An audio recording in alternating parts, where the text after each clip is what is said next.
Hi everyone. Less than a week to go until Christmas. You won't be surprised to hear that it has been yet another week of silence. You'll remember that I've repeatedly urged Focus Adult Social Work to educate themselves about Lizzie's FASD diagnosis, to speak to FASD Network UK, to contact Professor Mukherjee at the NHS Specialist Clinic in Surrey, to arrange training I offered to pay for. Has there been any word? No, nothing. I remain genuinely puzzled as to why they would choose to stay ignorant of a neurological condition so critical to understanding this crisis and the risks that Lizzie has been and continues to be exposed to. Why would any professional agency choose to remain dangerously oblivious to a condition that is widely misunderstood, yet leaves individuals profoundly vulnerable to exploitation? Perhaps because Focus have been otherwise occupied this week, reading the Care Quality Commission's report into adult social care in North East Lincolnshire. You can find a summary of the findings on the BBC website in an article entitled "Adult Social Care Service Requires Improvement." This is the official CQC report into the adult social care provision in Grimsby, the very system responsible for Lizzie's care, delivered by North East Lincolnshire Council with Focus as a key partner. The BBC article states, quote, "Inspectors found the service required improvement, with concerns around inconsistent safeguarding, long waiting times, and delays to assessments and reviews." Of the 9 areas assessed, 6 were rated requires improvement. 6 out of 9. And one of those 6 areas was safeguarding.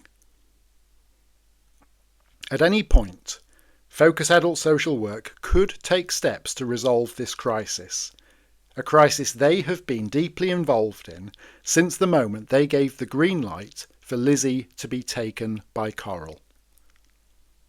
Disgusting, vile and baseless allegations were made about me by Coral as the opening move of her plot. Were those allegations tested by Focus? No. A vulnerable young person with severe learning difficulties, cognitive impairment, and a formal diagnosis of lifelong brain damage was taken from her loving family and support network the day after her 18th birthday. Did Focus express any professional concern about this? No. Lizzie was then isolated, her communication severed, monitored, interfered with, cutting her off from everyone who knew and loved her, leaving her entirely at the mercy of those manipulating and controlling her. Did Focus investigate the obvious signs of textbook coercive and controlling behaviour? No. Have they taken up my offer of formal FASD training? No. I genuinely struggle to see how this can be described as anything other than outright negligence, a complete failure to safeguard a vulnerable young person. All I have ever wanted to do is protect my daughter from those who clearly do not have her best interests at heart. And so Christmas approaches. On Facebook, courtesy of mysterious algorithms, I've been shown adverts for gifts from a dad to his daughter. One was a necklace. Very nice, but not very Lizzie. Still, the message that came with it moved me to tears. It said, quote, "I am not the dad who always gets it right or knows the right things to say. But I am the dad who will love and protect you with all that I have. You are braver and smarter than you think, and loved more than you know. I can't promise to be here for the rest of your life, but I can promise to love you for the rest of mine. Love, Dad. That is my message to Lizzie this Christmas.